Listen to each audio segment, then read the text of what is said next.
राधे राधे। सभी का स्वागत है। अपने पहले क्रव ट्रेसिंग का एक वीडियो अपलोड कर चुके हैं। क्रव ट्रेसिंग के अंदर अपने सबसे पहले क्या पढ़ा था कि कार्टेशियन फॉर्म होती है,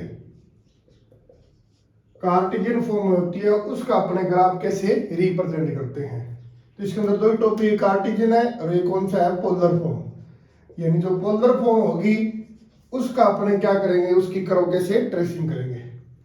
सेकेंड ग्रेड के अंदर अब की बार ये टॉपिक जुड़ा है, तो इसके अंदर क्वेश्चन किस टाइप का बन सकता है। ये कार्टेशियन के अंदर मैंने आपको बताया था। आज अपने पढ़ेंगे कौन सा, पोलर फॉर्म।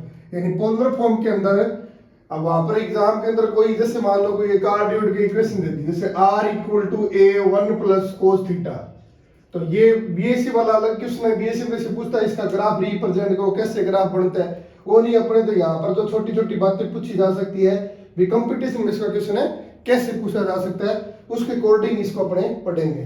तो देखिए सबसे हेडिंग डालिए आप, पोलर फॉर्म का अपने ग्राफ कैसे रिप्रेजेंट करेंगे। तो सबसे पहला टॉपिक वही अपने क्या देखेंगे, सबसे पहले सिमेट्रिक देखेंगे। यानी जो ग्राफ है वो किसके प्रति कैसा होता है, यानी यही मेरी नजर में यही चीज इंपॉर्टेंट है इसके अंदर। यानी आपको कोई भी इक्वेशन देगा और वो पूछ लेगा कि ये किसके क्या होता है, समित होता है। यानी जैसे अपने कार्टेशियन के बनाते हैं, जैसे कार्टेशियन के अंदर अपने ये बनाते हैं एक्स और वाई प्लेन, इसके अंदर आर और थीटा के अंदर बनाते हैं, तो ये थीटा प्रारंभिक रेखा हो जाएगी, ये theta equal to pi by 2, इस तरह ये चलता रहेगा। थीटा ये जैसे थीटा इक्वल टू ये कौन सी लाइन हो जाएगी, 45 हो जाएगी, फिर ये कौन 3 पाई बाई 4 हो जाएगी, और ये इस तरह पाई, और इस तरह अलग अलग लाइनें यहाँ पर रिप्रेजेंट करेंगे अपने। तो पहला अपना टॉपिक कौन सा है, सिमेट्रिक।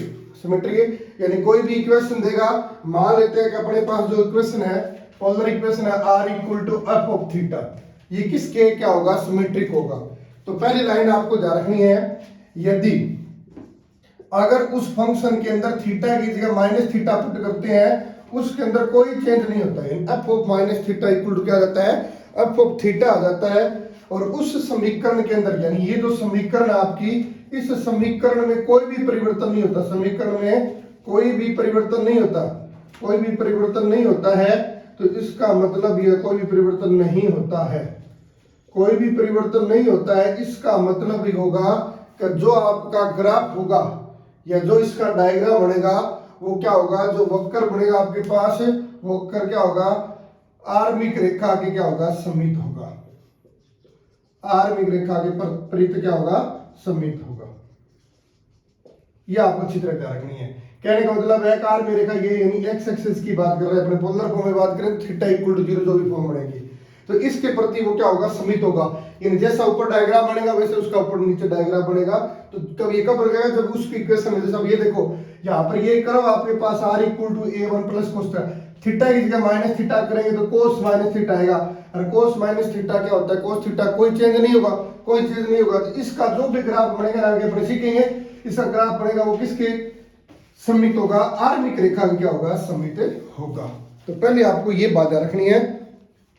दूसरी, यदि f of pi minus theta करिए और आंसर क्या दे, एफ ऑफ थीटा, यानी थीटा की जगह पाई माइनस थीटा पुट कर देते हैं और उस फंक्शन के अंदर यानी पाई माइनस थीटा करते हैं और वापिस अब थीटा ही आ जाता है, एफ थीटा ही आ जाता है।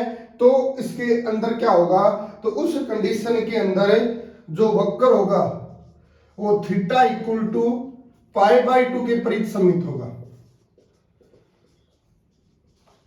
समित होगा।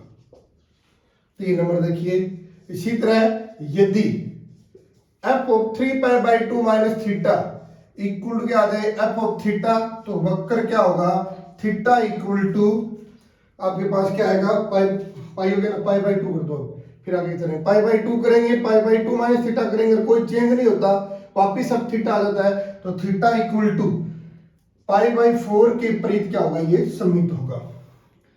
डी नंबर में आप याद रखोगे, यदि पाई बाई 2 माइनस थीटा हो गया अपने पास, यदि f of 3 pi by 2 minus theta हो, आंसर क्या आ जाए, एफ थीटा ही आ जाए, तो वक्र होगा वो थीटा इक्वल टू, वक्र theta equal to 3 pi by 4 के प्रति क्या होगा, समित होगा, 3 पाई बाई 4 के समित होगा। ये चार इसकी क्या मेजर कंडीशन है। अब इन चारों कंडीशनों को आपको क्या करना है, अच्छी तरह ध्यान रखना है। कोई भी वक्र की इक्वेशन दे देगा, वो पूछ लेगा ये किसके प्रति सममित है, यानी इसका किसका ग्राफ के सिमेट्रिक है। प्रारंभिक होगा जब थीटा की जगह माइनस थीटा रखें, कोई चेंज ना हो, और पाई माइनस थीटा करें और आंसर क्या आ जाए, कोई चेंज ना हो, पाई माइनस थीटा करें और वक्र पर कोई इफेक्ट ना पड़े तो theta equal to pi by 2, और पाई बाई 2 माइनस थीटा करें उस वक्र के अंदर वापिस अब थीटा आ जाता है तो theta equal to pi by 4, और 3 पाई बाई 2 माइनस थीटा करें और वक्र थीटा इक्वल टू फिर वो किसके होगा, 3 पाई बाई 4 के। याद रखना सिंपल सा तरीका, ये तो देखो इंपॉर्टेंट चीज मैंने पहले बोल दिया, मेन चीज यही है, इसके अंदर पूछ जाएगा तो यहाँ से पूछ जाएगा क्वेश्चन। इसमें याद रखने सीधा तरीका है, जितने भी यहाँ पर जो पाई है उनका हाफ हाफ कर देना, बस याद रखने तरीका है। पाई बाई 2 माइनस थीटा है तो ये किसके समीप होगा, इसका आधा कर दो, पाई बाई 2 के समीप होगा। पाई बाई 2 माइनस थीटा है तो किसके समीप होगा, इसका आधा कर दो, पाई बाई 4, और ये 3 पाई बाई 2 है तो ये किसके समीप होगा, 3 पाई बाई 4। ये याद रखने का तरीका है। ये अपने से आगे इसके डायग्राम्स, इसके जितने भी एग्जाम्पल आएंगे उससे अपने देख सकते हैं इसको। ये अपने पास सिमेट्रिक की 4 कंडीशन है, एक आर की पावर वाली और वो लिखवा देता हूं, देखो आप ये भी नोट कर लेना इसके बाद में। ई नंबर, यदि आर की घातें, आर की घात है वो क्या हो, सम हो, तो वक्र है ना आपके पास, जो भी वक्र क्यों होगा वो ध्रुव के प्रति सममित होगा, ध्रुव के प्रति सममित होगा। आर की घात से r square equal to a square 1 plus जो भी अपने डायग्राम बनेगा या जो भी इक्वेशन की होगी, तथा ध्रुव होगा वो क्या होता है, अपना केंद्र होता है। ये खास इंपॉर्टेंट लाइन नहीं है लेकिन फिर भी छोटी मोटी ध्यान रखना आप, क्योंकि आर की घातें अपने पास क्या हो, सम हो, तो वक्र होगा वो क्या होगा, ध्रुव के प्रति क्या होगा, आपका सममित होगा। तो पहली बात आपको ये ध्यान रखनी है कि अपने को किसकी कंडीशन चेक करनी है, सिमेट्री की कंडीशन चेक करनी है। कि सिमेट्री के अंदर मेन कितनी बातें हैं, 4 बातें हैं, A B C D D लिखाई, और ये आपको मैंने एक ई और लिखाई है। अब इसके बाद में अपने देखिए बात करेंगे किसकी, 2 नंबर पर पोल की, यानी बात करेंगे अपने ध्रुव की, यानी उसका पोल क्या होगा। तो पोल के अंदर आप क्या लिखोगे, ये थीटा के किस मान के लिए आर का मान क्या हो जाए, थीटा के किस मान के लिए आर का मान क्या हो जाना चाहिए,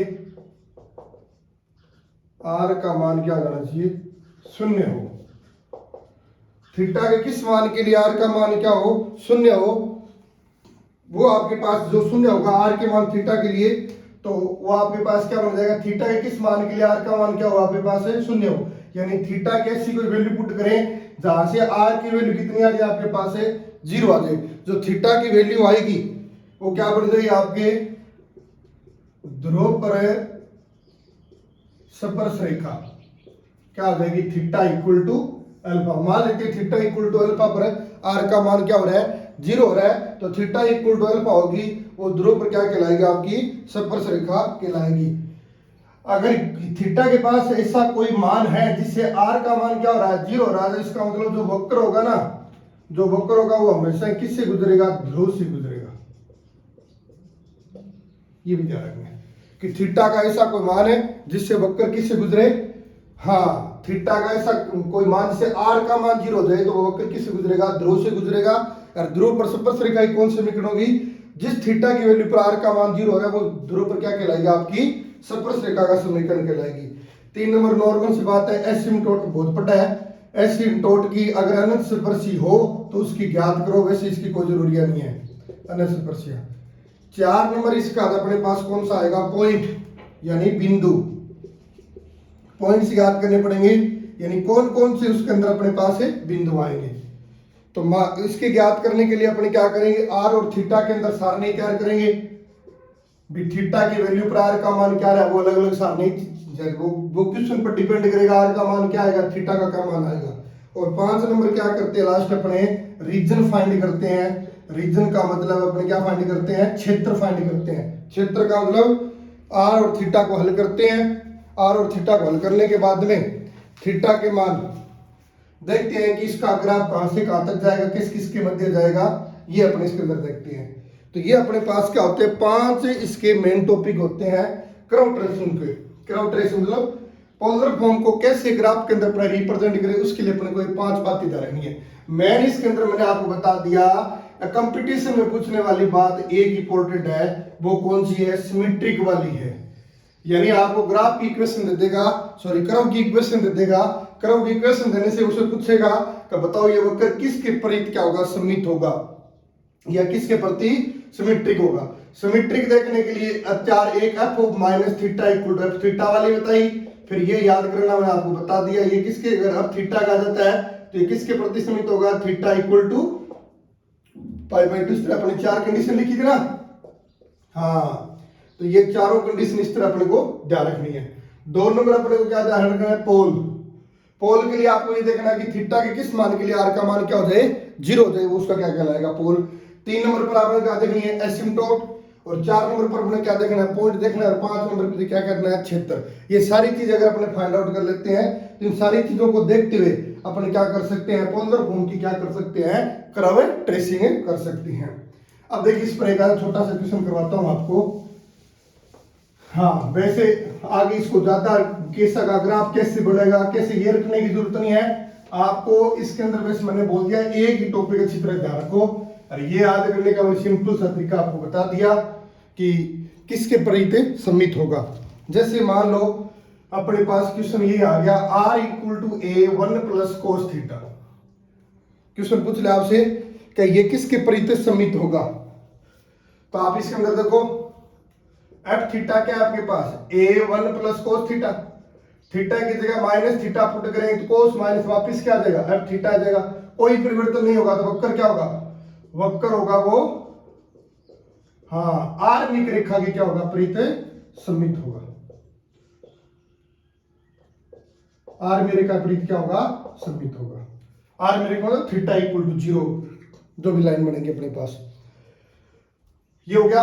अब इसके अंदर अपने पास थीटा का ऐसा कोई मान है जिससे इस आर का मान 0 हो जाए, बिल्कुल है सर। थीटा की जगह क्या वैल्यू पुट करेंगे, आपको पता है कि ये -1 बन जाएगा, कि ये पूरा 0 बन जाएगा, तो थीटा इक्वल टू क्या पुट कर देगा अपने, किसे पुट कर दूं मैं, पाई।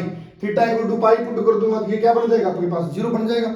थीटा इक्वल टू पाई तो आर इक्वल टू 0 बन गया, तो थीटा इक्वल टू पाई होगी, वो ध्रुव पर क्या होगी, स्पर्श रेखा, ध्रुव पर क्या होगी, स्पर्श रेखा।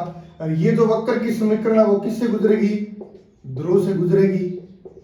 क्यों गुजरेगी, तो थीटा के पास ऐसी वैल्यू है जहां से आर का मान क्या हो जाए, 0 हो जाए। अब इन सी बातों को देखते देखो, अगर अपन इसका ग्राफ बनाए, ये थीटा की प्रारंभिक रेखा है, थीटा इक्वल टू अगर अपने पास 0 रखें, यहाँ थीटा की वैल्यू 0 रखूंगा तो आर का मान 1 + 1 2, यानी आर का मान मैक्सिमम कहां तक जाएगा, 2a तक जाएगा। फिर थीटा की मान करेंगे, आपको पता है कि जैसे 1 है मैक्सिमम वैल्यू, फिर धीरे धीरे कम होगी, तो ये 2a से क्या आएगा, कम आएगा। कम आने के बाद में फिर अपने पास क्या आएगा, जब थीटा इक्वल टू 90 पुट करूंगा तो cos 90 क्या हो गया, 0, तो आर की वैल्यू कितनी आएगी, a आएगी। कितनी आ जाएगी, a आ जाएगी, मान लो यहां तक a है। इसके बाद में इस साइड कोई वैल्यू पुट करते हैं, इस साइड कोई वैल्यू पुट करते हैं, जैसे मान लो अपने यहाँ पर क्या पुट करते हैं, थीटा इक्वल टू क्या पुट कर देते हैं, pi. Theta equal to pi put करते हैं, तो पाई पुट करते हैं, आर का मान क्या हो जाएगा, 0 हो जाएगा। आर का मान क्या हो जाएगा, 0 हो जाएगा। फिर यहाँ पर अपने पास थीटा इक्वल टू 3π/2 पुट कर देते हैं, 3π/2 पुट करेंगे तो भी ये कितना आएगा, a आएगा। तो इस तरह इस बात को देखेंगे तो इसका जो कार्डियोइड का जो डायग्राम बनेगा अपने पास है, वो इस तरह डायग्राम बन जाएगा। हाँ, ये इतनी वैल्यू यहाँ पर नेगेटिव इसका ऐसे आ सकता है, और मैक्सिमम इसका आंसर कितना बन सकता है, 2a। ये थोड़ा फैलाना पड़ेगा ऐसे, ये कार्डियोइड का ग्राफ बन जाएगा ऐसे। ये कितना हो गया टोटल, 2a होगी, और ये कितना हो गया, a हो गया।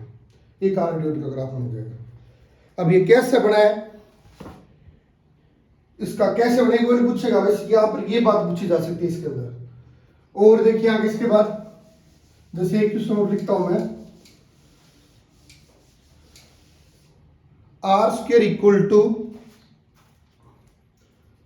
a² cos 2 थीटा, याद है कि ये किसके प्रति सममित होगा। अब किसके प्रति सममित होगा, तो एक तो थीटा एफ थीटा क्या आपके पास, a² cos 2 थीटा है, ठीक है। अब a² cos 2 थीटा है, यहाँ पर थीटा की जगह माइनस थीटा पुट करूंगा तो वापिस अब थीटा आ जाएगा, तो ये क्या आ गया, आर्मिक रेखा के सममित होगा।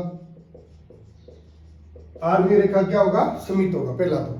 लेकिन अब इसमें ऑप्शन पर डिपेंड करना हो सकता है, एक से ज्यादा ऑप्शन दे रखे हो तो भी देखना है। अब यहाँ पर आपको पता है कि जो कोस होता है फोर्थ क्वाड्रेंट में पॉजिटिव होता है, तो यहाँ पर अगर अपने एफ पाई माइनस थीटा निकाल के देखो आप क्या आंसर आएगा, F pi minus A square cos 2 pi minus theta करेंगे तो यानी A square cos 2 pi minus 2 theta करेंगे तो वापस क्या बनेगा, ए स्क्वायर कोस 2 थीटा, यानी वापस क्या बन गया, अब थीटा बन गया तो पाई बाई 2, तो ये क्या होगा, थीटा इक्वल टू किसके, पाई बाई 2 के भी समित होगा। तो ये दोनों रेखा के समित होगा, किसके, आर्मिक रेखा के समित होगा, यानी आर्मिक रेखा इसके भी समित होगा, ये पाई बाई 2 है इसके भी क्या होगा, समित होगा। तो इस तरह कोई भी जो आपके पास ग्राफ है वो एक से ज्यादा होकर के भी क्या हो सकता है, समित हो सकता है। तो ये आपके पास एक छोटा सा टॉपिक था, कौन सा, पोलर फॉर्म। यानी पोलर फॉर्म का मतलब कि पोलर फॉर्म की कर्व ट्रेसिंग कैसे करें, और तो इसके अंदर कंपटीशन के अंदर जो क्वेश्चन पूछे जाने की संभावना है, या आपकी बात जो टॉपिक ऐड हुआ है सेकंड ग्रेड में, उसके अंदर यही पूछे जाने की पूरी पॉसिबिलिटी बनेगी आपकी मल्टीपल चॉइस क्वेश्चन के लिए कि ये किसकी प्रति क्या होगा, समित होगा। आज के लिए इतना ही, नेक्स्ट नए वीडियो के साथ मिलेंगे, तब तक के लिए राधे राधे, जय श्री कृष्ण।